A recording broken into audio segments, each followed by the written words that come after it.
Eto, pambubudo na naman 'to. Ginawa pang front page, balita ito. Marcos, ayan, 59% of Filipinos satisfied with Marcos admin in December 2024 according to SWS. Wow! At kung babasahin pa natin, ayan, 17% daw ang hindi satisfied or dissatisfied, tapos 23%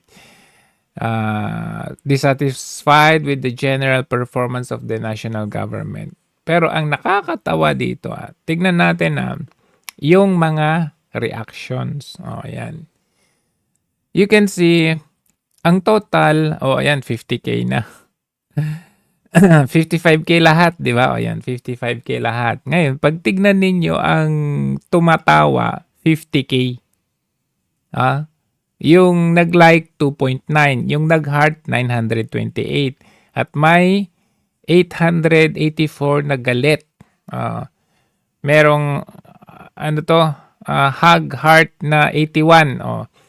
Ngayon, kung pupuntahan natin the same thing, remember, 50K yung tumawa. Kung pupuntahan natin si PRRD, the same year, 2.5 year naman kay PRRD.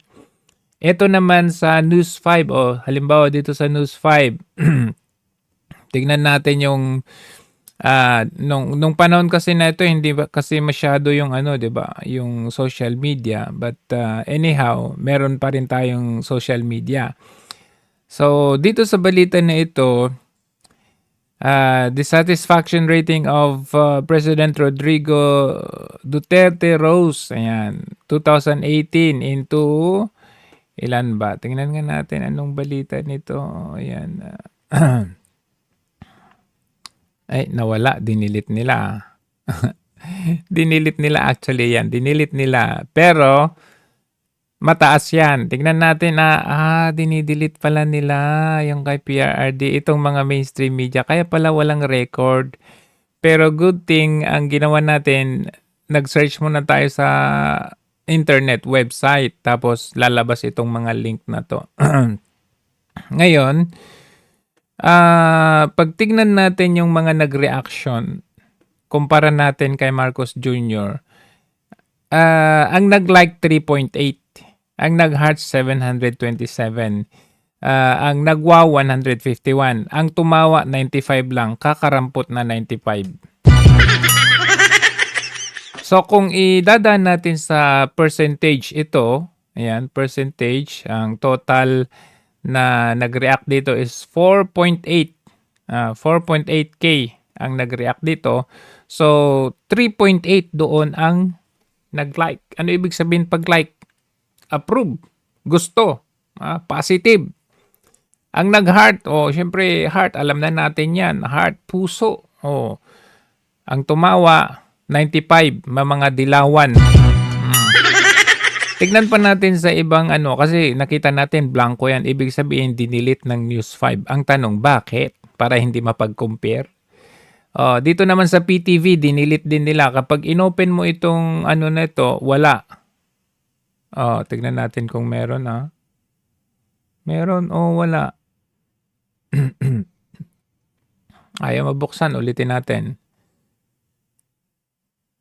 I think ayaw. Wala tagal. May ikot. So, hayaan na natin yan. Ayan, tingnan nyo naman, 74%, 74%. Kay Marcos, anong kay Marcos? 59%, pero ang daming tumawa. So, tignan natin, ang total na nag-react dito is 8.7, 8,700 something. So, tignan natin kung ilan bang tumawa. Ilan bang tumawa? Kakarampot na 30. Ang nag-like is 7.1, 7,100. Ang nag-heart, 1.2. Ang nag-wow is 304. May 4 na galit na mga dilaw. Di ba? So, ano implication yan? Makikita ninyo, kahit tignan natin sa iba, PTV yan, Radyo Pilipinas, wag na yan kasi konti lang. Dito sa politiko, tignan nga natin, 155 lang. Tumawa, may 18. May galit na 6 na dilawan, may 114. Out of 155, may 114 na nag-like. Saan pa? Tingnan natin sa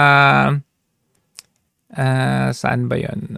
GMA. Hanapin natin yung GMA. May GMA dito eh. Ay, nawala. Wala man. But anyway, ano ang ibig sabihin nito? Guys, anong ibig sabihin nito? Dito sa SWS. 59 like, 7 tumawa. So, generally, most likely talaga,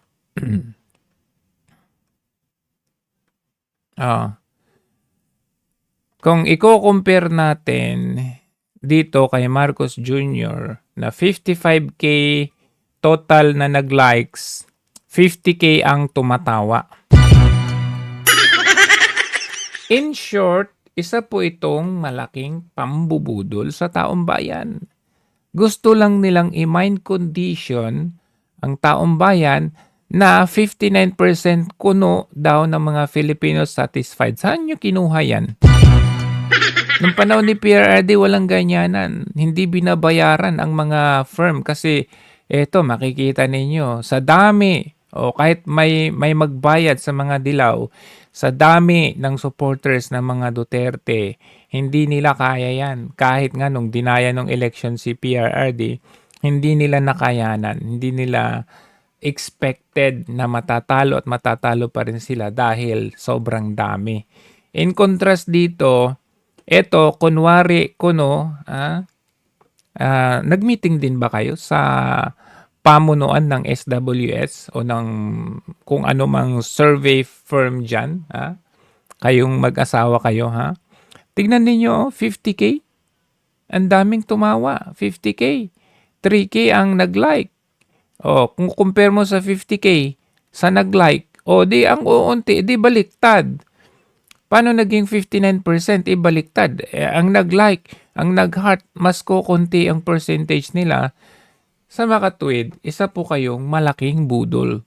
Mind conditioning ang tawag po dyan para magsasabi, uy, marami parang satisfied. Pero when you go to the ground, marami ang umaaray na, marami ang nagugutom, pati yung pension, nadidelay, yung budget para sa flood control sana natin.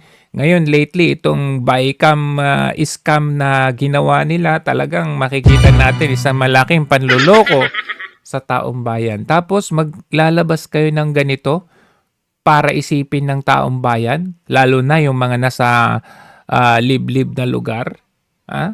Para sabihin na, uy, magkano kayang bayad sa GMA na to?